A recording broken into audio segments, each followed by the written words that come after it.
Mark Taylor. I'm the CEO and Group MD of Lactalis UK and Ireland. The true probably answer is that I'm a facilitator, managing a large team of people, trying to create an environment where they can give of their best. I do. So I order my priorities every day. I'm one of those people that as I'm waking up, I start to think about the day ahead. I check in with my direct reports, with group colleagues. I certainly check the foreign exchange rates that are operating at the time. I look at the news. I think about things that are potentially impacting my customer base, my own business. And I also think about strategy as well before the day gets going and I'm in that task environment, which tends to take you away from strategic thinking. That just helps me make sure that what I'm doing during the day is aligned with those higher level goals. So balance is important, happiness, and of course results. And that can be in whatever form they take. It's not necessarily about the traditional measures that we would have. I think in terms of living a successful life, it's achieving a balance of those three elements, nothing more, nothing less. It's difficult to get away from the KPIs. They are important, but it's having that broader perspective. Probably not the obvious candidates. I think there are all sorts of people who I would class as successful. So, it's not necessarily the captains of industry. Those people can come from all sorts of walks of life. It's more about the contribution that people make to society and those people that enrich the lives of others they come into contact with. Those are the people that I admire and would class as successful.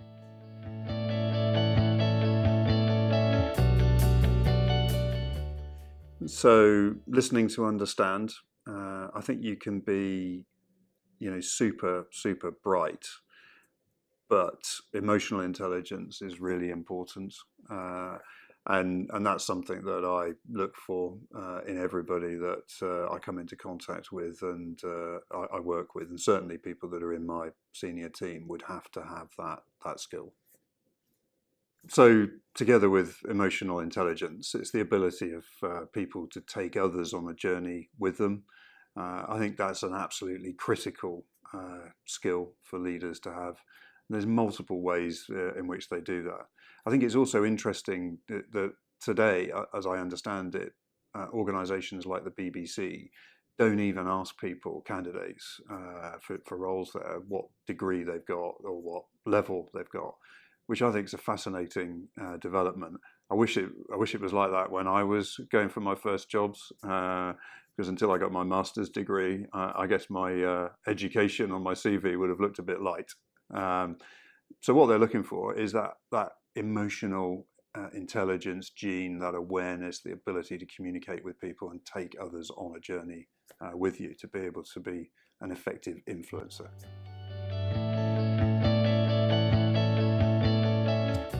So my natural style is be bright, be brief, be gone. And I think recognizing that, if that kind of style predominates, it can be potentially quite negative. So being able to dial up the other characteristics, analytical skills and people skills is something that I've learned to be able to do over time. And certainly my wife would say that that's a real bonus. If the more I dial up the people skills, the better. That's something that I think is important. And I think that's the other thing that comes with experience is you learn to just close it off. When I walk out of the office, I know that I can't do much more. I'll make a few phone calls and that on the way home, but just don't let it rule your life.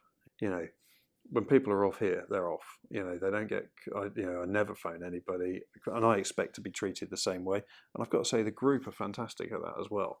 I cannot imagine the group calling me back in from a holiday.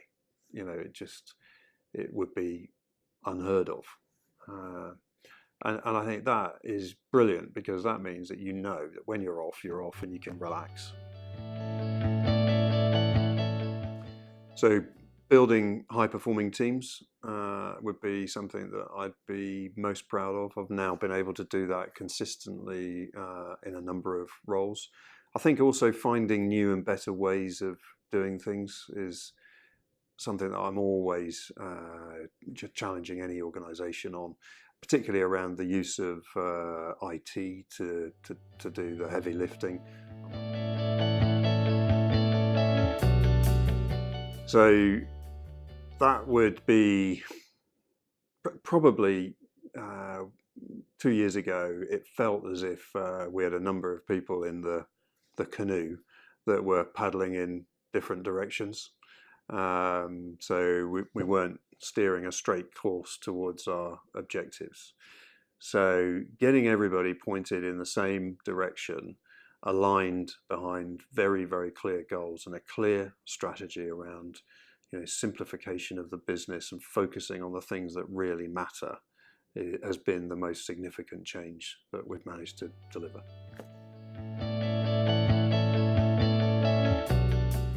So what is unique about this business is the fact that it's a global business. I think we've got a commercial presence in 140 countries, manufacturing in 83, 18 plus billion turnover with 80,000 employees. So it's big, but you kind of say, well, so what?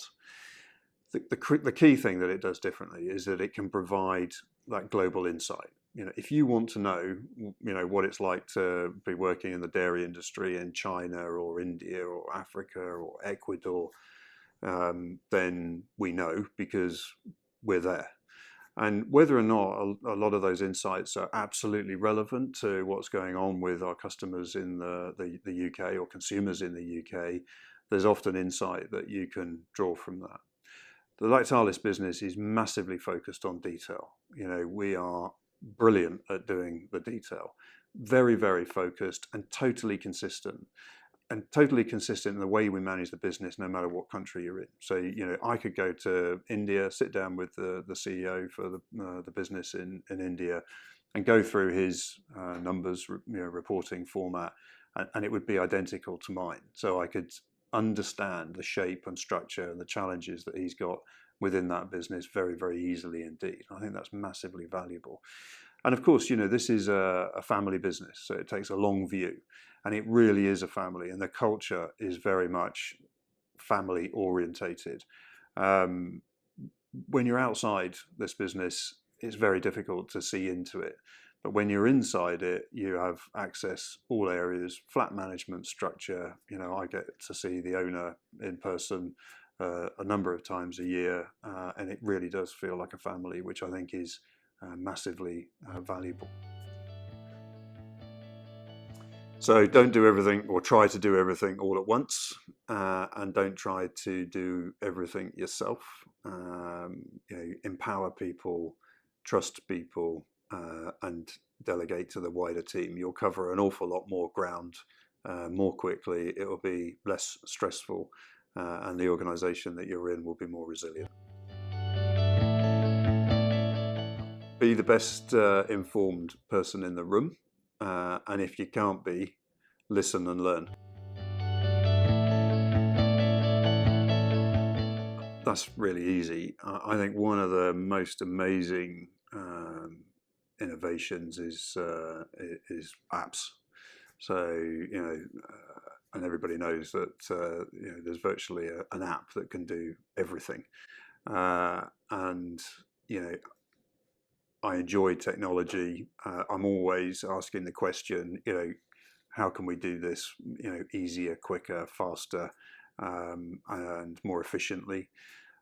So from everything like card cam, so for scanning business cards and automatically uploading those into Outlook, to route planning applications.